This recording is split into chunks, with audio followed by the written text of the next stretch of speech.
పిలిచే లోపు నా బిడ్డలు నా జీవమును పొందుకునే వారిగా ఉన్నారని ఆయన గట్టిగా నమ్ముచున్నాడు.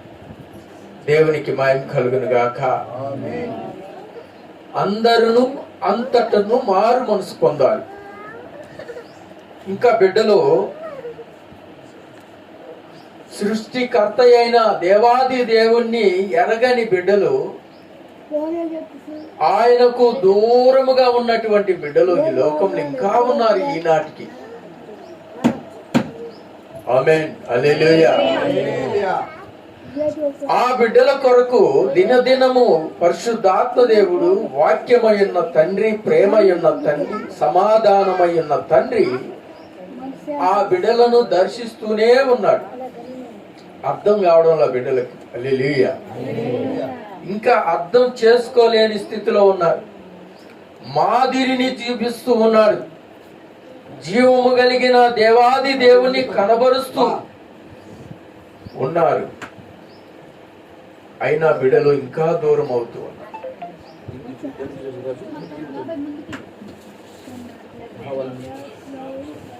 ఆ బిడ్డలు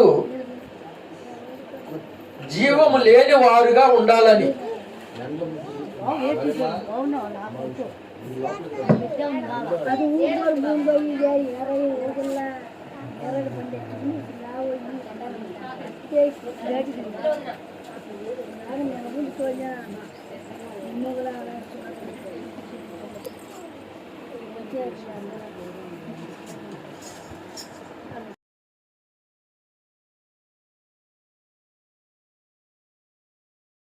హల్లెలూయా.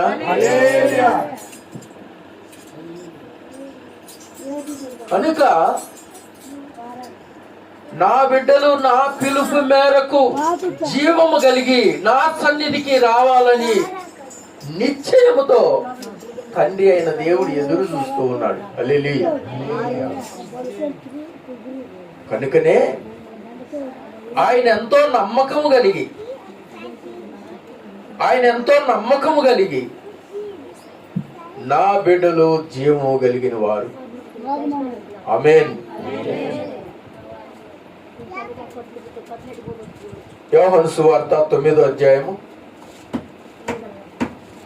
యోహాను సువార్త 9వ అధ్యాయము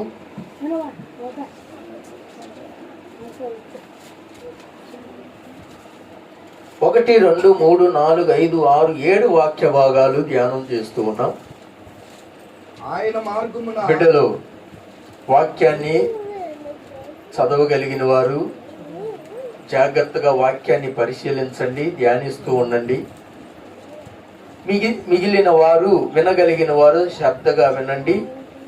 పరిశుద్ధాత్మ దేవుడు, తండ్రి అయిన దేవుడు నాతో నీతో మాట్లాడుతూ ఉన్నాడు. ప్రభువారు మార్గమున పోవచ్చుండగా పుట్టు గుడ్డి అయిన ఒక మనుష్యుడు ఉన్నాడు.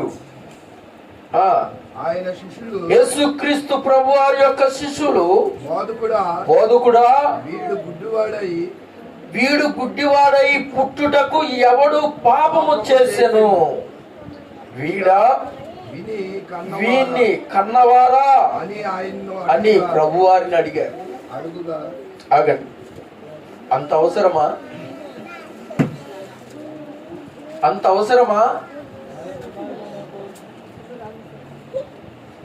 ప్రియ దేవుని బిడ్డలారా, ప్రభు అయిన యేసు క్రీస్తు పరిచర్యలో ఈ పుట్టు గుడ్డివాడు ఒక పాత్ర అయి ఉన్నాడు. ఆమేన్. జీవము కలిగి ఉన్నాడు. తన ఆత్మీయ స్థితిలో తండ్రి దగ్గర ప్రభు అయిన తన కుమారుడైన రక్షకుడైన ప్రభు అయిన యేసు క్రీస్తు వారి ప్రయాణములో పరిచర్యలో జీవము కలిగిన ఒక పాత్ర అయి ఉన్నాడు. ఆమేన్. దేవునికి మహిమ కలుగును గాక. ఇది వీళ్ళకి అర్థం కాల. ఎన్నో సంవత్సరాల నుంచి, అంటే పుట్టినది మొదలుకొని ఆయన వయసు ఎంత ఉంటుందో నాకైతే తెలియదు, కానీ నేను చెప్పగలను 53 సంవత్సరాలు పరిశుద్ధాత్మ దేవుడు నాకు వినిపిస్తున్నాడు. ఈ వయసులో 53 సంవత్సరాల వయసులో పరిశుద్ధాత్మ దేవుడు నాకు వినిపిస్తూ ఉన్నాడు తన జీవము కలిగిన బిడ్డ గురించి. హల్లెలూయా. ఎన్ని తరాలు, ఎన్ని యుగాలు ఆయన వాక్యము సజీవమైనది. హల్లెలూయా. మనం అంతమైపోతాం. ఆయన వాక్యానికి అంతం లేదు. నేను చిన్నప్పటి నుంచి ఈ వాక్యాన్ని ధ్యానం చేస్తూనే ఉన్నాను. కానీ నా వయసు పెరుగుతుంది, వాక్యానికి వయసు పెరగడం లేదు. హల్లెలూయా. దేవునికి మహిమ కలుగును గాక. జీవము కలిగిన బిడ్డలు, జీవము కలిగినటువంటి బిడ్డలు దేవుని వాక్యాన్ని దినదినము ధ్యానిస్తూ తండ్రి అయిన దేవుని యొక్క జీవమును కలిగిన వారుగా ఉండాలి. ఆమేన్. హల్లెలూయా. నీ పుట్టి గుడ్డివాడు,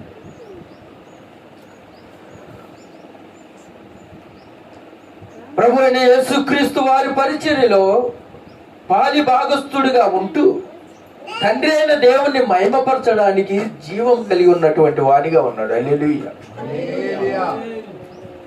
వీరిది అర్థం కాక వాని యొక్క మరి గుడ్డితనాన్ని హైలైట్ చేస్తూ ప్రభువుకు తెలియపరుస్తుండగా 3వ వాక్య భాగం యేసు ప్రభు వారు అంటున్నాడు, వీడైనను వీని కన్నవారైనను పాపము చేయలేదు, కానీ దేవుని క్రియలు వీని యందు ప్రత్యక్షపరచబడుటకే వీడు గుడ్డివాడుగా పుట్టిన. దేవునికి మహిమ కలుగును గాక. హల్లెలూయా. వీరన్న మాట ఏమిటంటే పాపము చేశారు అని తీర్మానం చేసేసారు. అంటే వారిలో డౌట్ ఉంది. వీడు గుడ్డివాడై పుట్టుటకు ఎవడు పాపము చేసిను, వీడా వీని కన్నవాడా అని ప్రభువుని అడుగుతున్నారు. కన్ఫామ్ గా కాదు నాయనా, కాదు, వీని కన్నవారైనను పాపము చేయలేదు, కానీ దేవుని క్రియలు వీని యందు ప్రత్యక్షపరచబడుటకే వీడు గుడ్డివాడుగా పుట్టాడు. దేవునికి మహిమ కలుగును గాక. అంటే ఈయనలో జీవం ఉందా లేదా చెప్పాలి. జీవం ఉందా లేదా? దేవునికి మహిమ కలుగును గాక. హల్లెలూయా. ఈనాడు మంచిగా మనకు కన్నులు ఉన్నాయే గాని జీవం ఉన్నదా లేదా అని ప్రశ్న వేసుకోవాలి మనం. హల్లెలూయా. అంటే మనమందరం జీవం కలిగిన వారమే, మనలో జీవం ఉన్నది. హల్లెలూయా. కానీ ఇంకా ఎంతో మంది ఆయన సృజించిన సృష్టిలో ఆయన ప్రకృతిని ఎంతో ఆనందభరితంగా అనుభవిస్తున్నటువంటి వారు, చూడని వాటిని కన్నులారా చూచి ఆనందిస్తున్నటువంటి వారు ఉన్నారు. కానీ ఇది భౌతికంగా గతించిపోయే స్థితిలోనే ఉన్నారు. ఆమేన్. హల్లెలూయా. కానీ జీవము కలిగిన వాడు దేవుని వాక్యాన్ని చూడాలి, దేవుని క్రియలను చెయ్యాలి, దేవుని ప్రేమను కనబరచాలి. మత్తయి సువార్త 25వ అధ్యాయము, మత్తయి సువార్త 25వ అధ్యాయం చూడండి.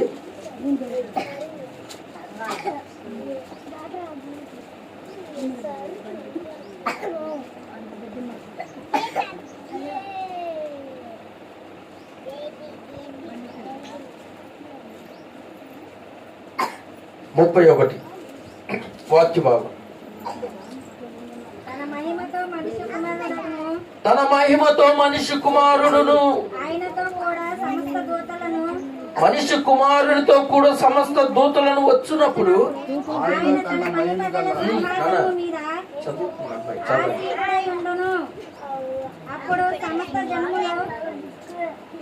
తన మహిమతో మనిషి కుమారుడును మనిషి కుమారునితో కూడా సమస్త దూతలను వచ్చినప్పుడు ఆయన తన మహిమ గల సింహాసనం మీద ఆసీనుడయుండును. అప్పుడు సమస్త జనులను ఆయన ఎదుట పోగు చేయబడుదురు. గొల్లవాడు మేకలలో నుండి గొర్రెలను వేరుపరుచున్నట్లు ఆయన వారిని వేరుపరిచి తన కుడి వైపున గొర్రెలను ఎడమ వైపున మేకలను నిలవబెట్టును. అప్పుడు రాజు తన కుడి వైపున ఉన్న వారిని చూచి, నా తండ్రి చేత ఆశీర్వాదింపబడిన వారులారా రండి, లోకము పుట్టినది మొదలుకొని మీ కొరకు సిద్ధపరచబడిన రాజ్యమును స్వతంత్రించుకొనుడి. దేవునికి మహిమ కలుగును గాక. ఈ ధన్యత కోరుకోవాలి ఈ లోకంలో ఉండగానే. ఈ లోకంలో దేవుని జీవము కలిగిన మనుషుల వలె మనము ఉండినప్పుడు ఈ అర్హత మనం దక్కుతుంది.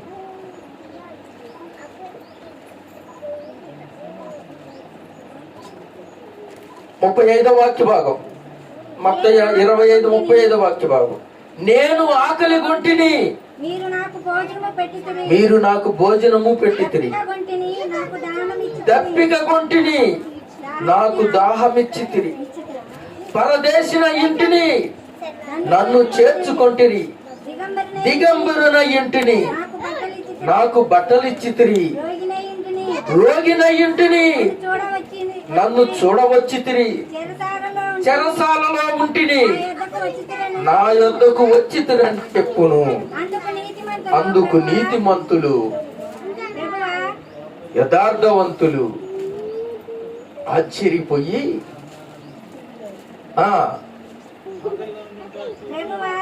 ప్రభువా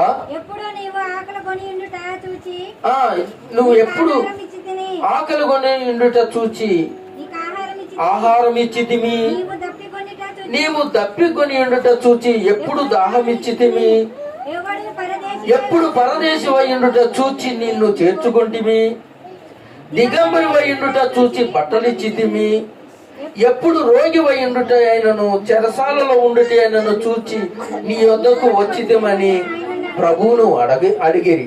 అందుకు రాజు అంటాడు, మిక్కిలి అల్పులైన ఈ నా సహోదరులలో ఒకనికి మీరు చేసితిరి గనుక నాకు చేసితిరని నిశ్చయముగా మీతో చెప్పుచున్నానని వారితో అనెను. దేవునికి స్తోత్ర. జీవము కలిగిన బిడ్డలు ఈ లోకంలో ఆయన బిడ్డలుగా నివసిస్తూ ఆయన జీవమును ఇతరులకు పంచే వారిగా ఉన్నారు. హల్లెలూయా, హల్లెలూయా. అయితే ఎంతో మంది బిడ్డలు వారి కన్నులు ఉండి కూడా వారు జీవం లేకపోతే వారు గుడ్డివారితో సమానం. ఎన్ని సంవత్సరాలు బ్రతికినా భౌతికమైన చూపుతో బ్రతకడమే తప్ప ఆత్మీయ చూపును పొందుకోలేని పరిస్థితిలో ఉండి వారి లోకాన్ని జీవం లేని వారిగా మిగిలిపోయే వారిగా ఉన్నారు. కానీ ప్రభు అంటాడు, ఆయన చెప్తున్న మాట ఏమిటంటే, నా బిడ్డలు జీవము కలిగిన వారు. హల్లెలూయా. నా బిడ్డలు ఎప్పటికైనా సరే నేను దయచేసిన ఆత్మను నేను పిలుచుకునే లోపు నా బిడ్డలు ఖచ్చితంగా నా జీవమును పొందుకొని నా సన్నిధికి రావాలని ఆశపడుతున్నారు. హల్లెలూయా.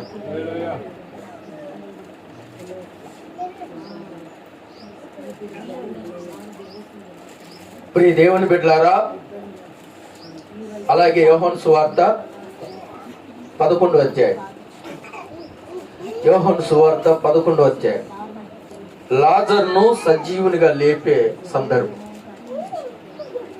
లాజరులో జీవం లేదు, జీవం వెళ్ళిపోయింది. నరుడు జీవాత్మాయుడు. ఆయన నాసిక రంధ్రమంలో జీవవాయువును ఊదగా నరుడు జీవాత్మాయుడు. ఆ జీవం లేదు ఇప్పుడు. 12వ వాక్య భాగం చూడండి, 11వ అధ్యాయం 12వ వాక్య భాగం. శిష్యులు, ప్రభువా, లాజరు నిద్రించిన ఎడల బాగుపడుననిరి. యేసు ప్రభువారు లాజరు మరణమును గూర్చి ఆ మాట చెప్పనే గాని వారు, అంటే శిష్యులు, దేవుడు నిద్ర విశ్రాంతిని గురించి చెప్పుననుకొనిరి. కావున యేసు లాజరు చనిపోయెను, మీరు నమ్మునట్లు నేను అక్కడ ఉండలేదని మీ నిమిత్తము సంతోషించుచున్నాను. హల్లెలూయా. వీరిలో జీవం లేదు. ప్రభుతో సంచరిస్తూ ఉన్నారు, ప్రయాణిస్తున్నారు, తోడుగా ఉన్నారు. ఆయన చేస్తున్న అద్భుత కార్యాలు, ఆశ్చర్య కార్యాలు కళ్ళారా చూస్తూ ఉన్నారు. కానీ జీవము లేని వారిగానే మిగిలిపోయి. హల్లెలూయా. అందుకు ప్రభువారు తెలియపరుస్తున్న మాట ఏంటంటే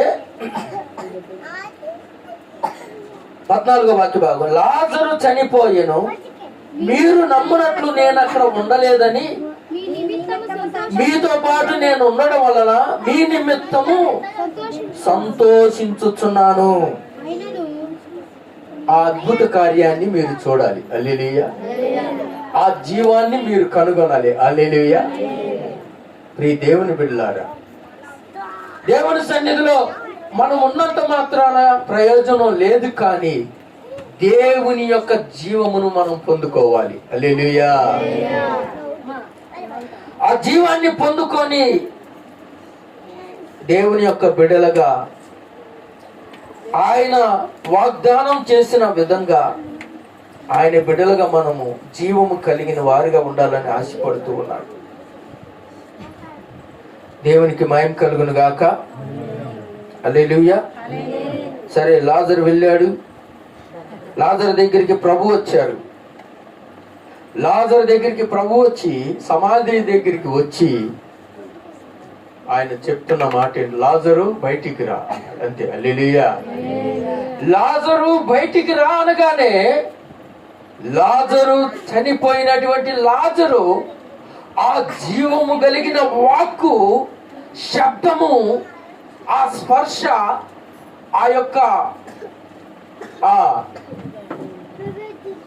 అది కనిపించదు. ఆ బ్రీతింగ్ పవర్ కనిపించదు, అది వాసనగానే తెలుస్తుంది. ఆ పవరు, ఆ వాక్ శక్తి వెళ్ళిపోయి లాజరు యొక్క చెవిలో చొచ్చగానే లాజరు జీవం పొందుకొని బయటకు వచ్చాడు. దేవునికి మహిమ కలుగును గాక. హల్లెలూయా. ఇది మన తండ్రికే సాధ్యం. చనిపోయాడు, కుళ్ళిపోయాడు, 4 దినాలు అయిపోయింది, బరస్ట్ అయిపోయాడు. తన సహోదరి కన్ఫర్మ్ చేస్తూ ఉంది, వాసన కొట్టుకయ్యా, వాసన కొట్టును. నిజమే, మనం దారిలో వెళ్తుంటే కొన్ని నోరు లేని ప్రాణులు చనిపోయినప్పుడు వాటిని అక్కడ పడేస్తూ ఉంటాం. ఇప్పుడే నాకు భయంకరంగా వాసన వచ్చింది, అది వస్తుంది, తట్టుకోలేకపోయాం. అటువంటి వాసన కొట్టును చూడడానికి కూడా పరిస్థితి బాగోదు. అందుకని ఈ మనుషుడు మట్టి నుండి పుట్టాడు గనుక ఆ మట్టిలో కలిసిపోవాలి, మరుగైపోవాలి. ఈ దేహము, ఈ శరీరం. అయ్యా తీస్తున్నారు, ఆ రాయి పక్కకు తీస్తే వాసన వస్తుందయ్యా అంటే ప్రభు అంటాడు, మార్తా, నీవు నమ్మితే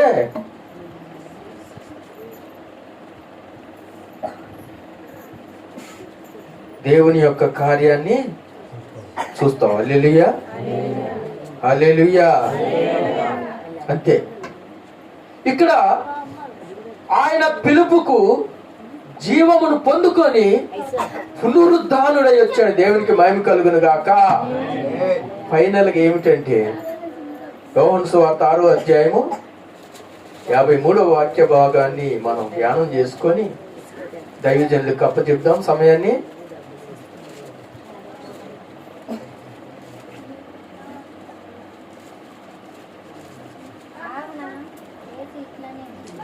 కావున యేసుక్రీస్తు ప్రభువు ఇట్లా అంటున్నాడు, మీరు మనుష్య కుమారుని శరీరము తిని ఆయన రక్తము త్రాగితేనే కాని మీలో మీరు జీవము గలవారు కారు. దేవునికి మహిమ కలుగును గాక. దేవుని కలిగిన బిడ్డలు దేవుని జీవమును పొందుకోవాలంటే దేవుని కుటుంబాలుగా దేవుని సన్నిధిలో ప్రభు పునరుద్ధాన ప్రభు శరీరాన్ని ప్రభు రక్తాన్ని మనం తీసుకోవాలి. తీసుకొని ఆయన కొరకు ఆయన బిడలగా జీవము కలిగి ఎదురు చూస్తూ ఉన్నప్పుడు ఆయన వచ్చి లాజర్ని ఏ విధంగా అయితే పిలిచాడో ఆ విధంగా తన బిడ్డలను పిలుచుకుంటాడు. హల్లెలూయా.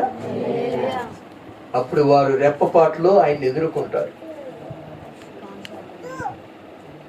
ప్రభు అయిన యేసుక్రీస్తు వారిని రెప్పపాట్లో ఎరిగిన వారు, విశ్వాసం ఉంచిన వారు, సంఘ సహవాసం చేసిన బిడ్డలు, కుటుంబాలుగా దేవుని సన్నిధిలో ముద్ర వేయబడిన బిడ్డలు, ఆయన శరీరాన్ని రొట్టె ముక్కగా తీసుకున్నటువంటి బిడ్డలు, ఆయన రక్తాన్ని ద్రాక్ష రసముగా ఈనాడు తీసుకొనుచున్న బిడ్డలు జీవము కలిగిన వారుగా ఉన్నారు. హల్లెలూయా.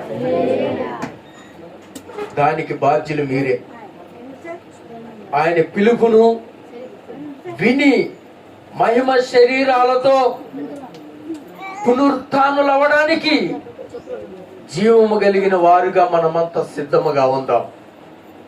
కనుకనే ఆయన ధైర్యముగా ఎంతో నమ్మకముతో నా బిడ్డలు జీవము కలిగిన వారు అని వాగ్దానం చేసి ఎంతో నమ్మకంతో రెండవ రాకడలో ఆయన రావడానికి ఇష్టపడుతూ తన బిడ్డలను తీసుకుని వెళ్ళడానికి సిద్ధముగా ఉన్నాడు. దేవుడి పరిశుద్ధ వాక్యాలు మనందరి వెనుకల్లో దీవించి ఆశీర్వదించునుగాక. ఆమేన్. దేవునికి మహిమ కలుగునుగాక. హల్లెలూయా, హల్లెలూయా. దేవుని సన్నిధిలో మనకు మంచి వర్తమానం అందించిన దైవజనులకు నా హృదయపూర్వకమైన వందనాలన్నా. అదేవిధంగా మీ అందరికీ కూడా మరొకసారి నా హృదయపూర్వకమైన వందనాలండి. ప్రియమైనటువంటి దేవుని బిడ్డలారా, ఈ మధ్యాహ్న కాల సమయంలో నిజముగా గుడ్డివారు ఈ రోజున మీరు గుడ్డివారిని కనుక ఎవరన్నా చూసారా?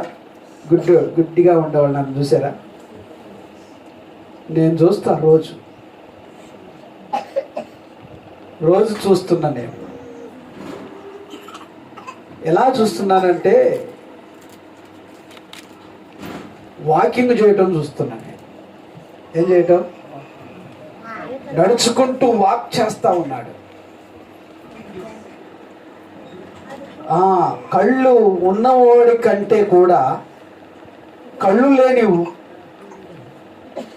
అతను కానీ ఆమె కానీ వ్యక్తి కానీ ఎంత జాగ్రత్తగా ఉంటూ ఉన్నారు. హల్లెలూయా.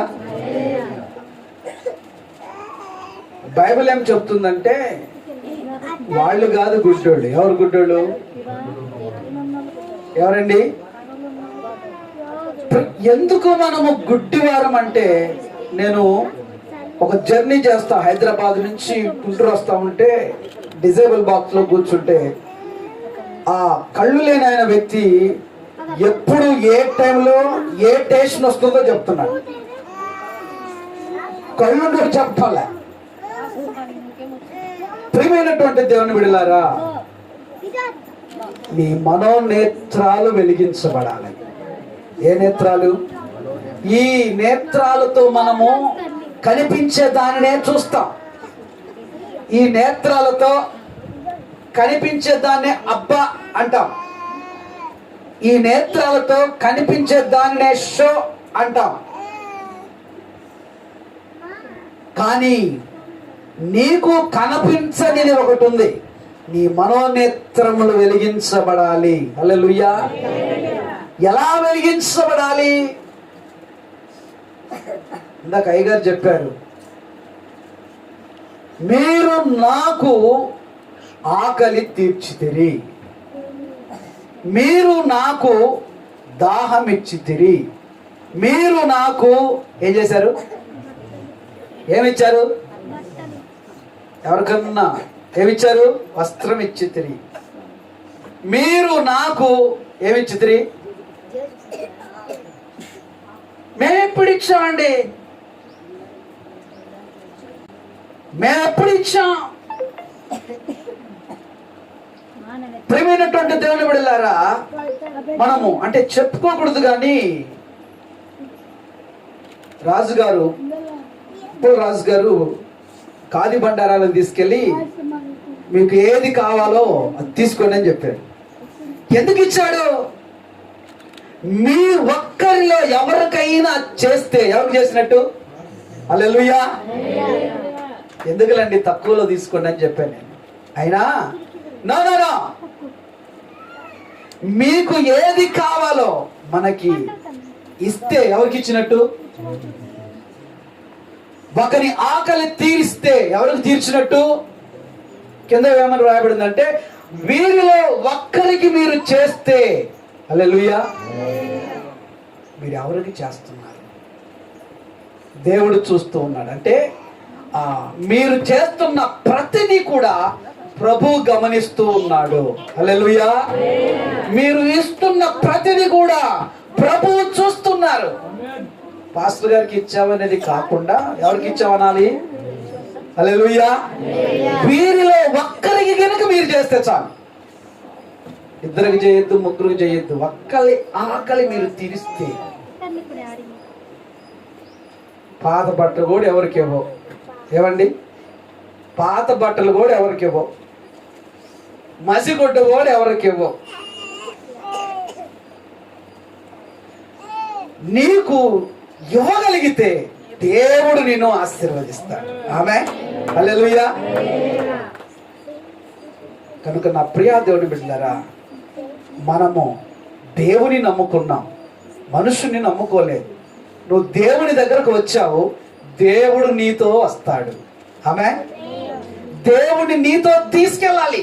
ప్రభువా, ఒక చిన్న పాప ఈశయ్యా మా ఇంటికి రావా? పాట చూసారా? పాట విన్నారు ఎప్పుడైనా? యేసయ్యా నువ్వు మా ఇంటికి రావా అని నీ మనస్సులో నువ్వు కోరుకుంటే యేసయ్య నీ ఇంటికి వస్తాడు. ఈ మూడవ నెలలోనికి దేవుడు నేను నడిపించాడు. కనుక నా ప్రియా దేవుని బిడ్డ, దేవుని నమ్ముకున్న మనం యేసయ్యను అనుభవించేవారుగా ఉండాలి. హల్లెలూయా. ఆయన రొట్టెగా చేసుకొని, పానీయంగా చేసుకొని ఆయన తిని తాగటం కాదు, తగినట్టుగా మనం జీవించాలి. ఆమేన్. నా బిడ్డ అనిపించబడాలా, నా కుమారుడు అనిపించబడాలా. బల్లారాధన అంటే ఎవరైతే అయోగ్యముగా తీసుకుంటారో చెప్పటం నా వంతు, పాటించటం నేను దగ్గర ఉండలేను కదా. నువ్వేం చేస్తున్నావో, ఏం జరుగుతుందో, ఏ మాటలు మాట్లాడుతున్నావో, నీ ప్రవర్తన ఏందో, నీ క్యారెక్టర్ ఏందో, నీ మనస్తత్వం ఎలా ఉందో నాకు తెలియదు కదా. మనం చూస్తున్న వారు ఎవరు? యేసయ్య చూస్తూ ఉన్నాడు. హల్లెలూయా. నీవు అయోగ్యముగా దీంట్లో చేయి పెట్టకూడదు. అయోగ్యముగా నువ్వు చేయి పెట్టకూడదు.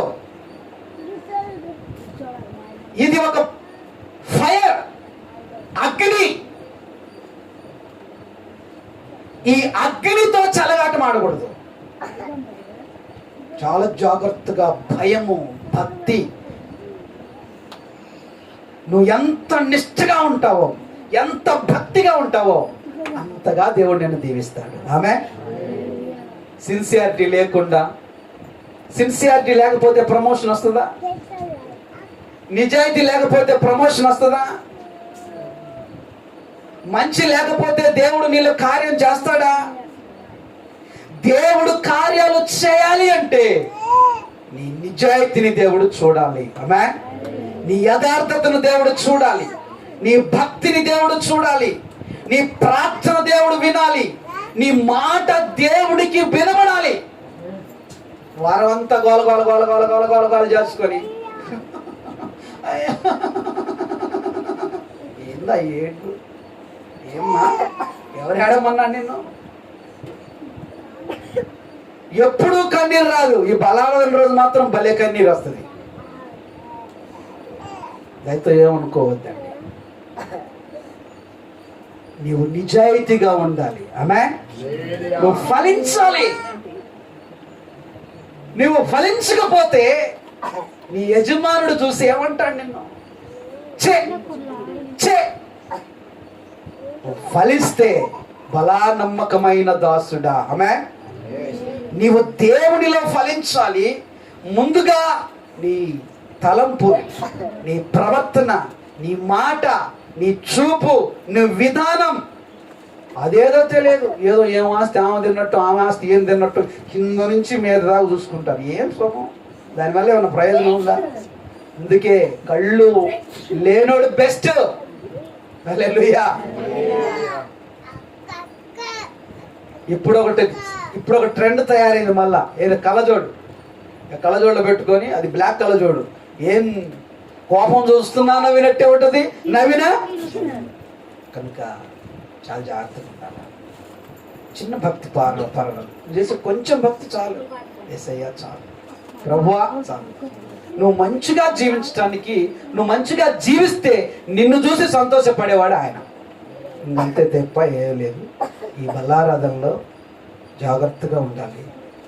ఇది ఈ లైఫ్ ఏమండి, గొర్రెలను చూసి ఏంటంట, ఆశీర్వదించబడిన వారులారా అంటాడు. ఇక్కడ మరొకరిని దాని కింద మీరు చూడగలిగితే శపించబడిన వారులారా. ఇప్పుడు 2 గుంపులు పెట్టామనుకోండి, ఏమనుకుంటారు? మేమే గ్రేట్. ఏమనుకుంటారండి? 2 గుంపులు ఉన్నాయనుకోండి, అటో గుంపు ఇటో గుంపు. అబ్బా మేమే గ్రేట్, మేమే గ్రేట్, మేమే గ్రేట్ అనుకుంటారు. తీర్పు వచ్చిందనుకో ఏమైపోద్ది? గొర్రెలను చూస్తున్నాడు దేవుడు, మేకంటది నేనే పవర్, నా కేక, నేను గనుక కేక పెడితే చాలా పవర్ఫుల్గా ఉంటుంది. పాపం గొర్రె ఉంది, అన్నిటిని నమ్ముద్ది, అన్నిటినీ సహిస్తుంది, అన్నిటినీ భరిస్తుంది. గొర్రెలాగా మనం ఎప్పుడు ఏం చేసుకోవాలి? తలదించుకొనే ఉండాలి, ఎత్తకూడదు మనం. ఆమె గొర్రెకి ఎప్పుడు తల కింద ఎవరైతే యజమానులు పెడతాడో ఆ ఫుడ్ తింటమే అలవాటు. మేక అదేం కాదు, ఎక్కడ పడితే అక్కడ తింటాం, మేకలాగా తింటాం. అలా ఉండకుండా విశ్వాసి అయిన మనం, నీవు చాలా జాగ్రత్తగా ఉండాలి. ఆమె విశ్వాసిగా ఉంటున్న నీవు భయము, భక్తి, భయభక్తులు కలిగి జీవిస్తే నీ కుటుంబ వ్యవస్థ ఆశీర్వదించబడుతుంది. కనుక రెండో ఆలోచన లేదు. కనుక అందరూ మోకరించండి, బలలో పాలు పొందుకుందాం. బాప్తీసం తీసుకున్న వారు కొంచెం రావటానికి, కాలు తిరిగిన అలిగే వాళ్ళు చాలా మంది ఉన్నారు. తల్లులారా ఏమనుకోకండి, కొంచెం మీరు రోషన్ లైవ్ ఆఫ్ చేసి. కనుక మీరు ఒక ఆయన బాప్తీస్ బలానది ఎత్తే పాపం ఏదో దొక్కాడంట, మరుసటి వారి నెల రాకుండా మానేసిందా. కావాలనే పాస్టర్ గారు నా కాలు, అలా కాకుండా మీరు కొంచెం వెడవెడవంగా ఉండండి. దేవుని శక్తిని మీరు అనుభవించాలి. హల్లెలూయా. అందరూ బాప్తీసం తీసుకున్నా తీసుకోకపోయినా మీరందరూ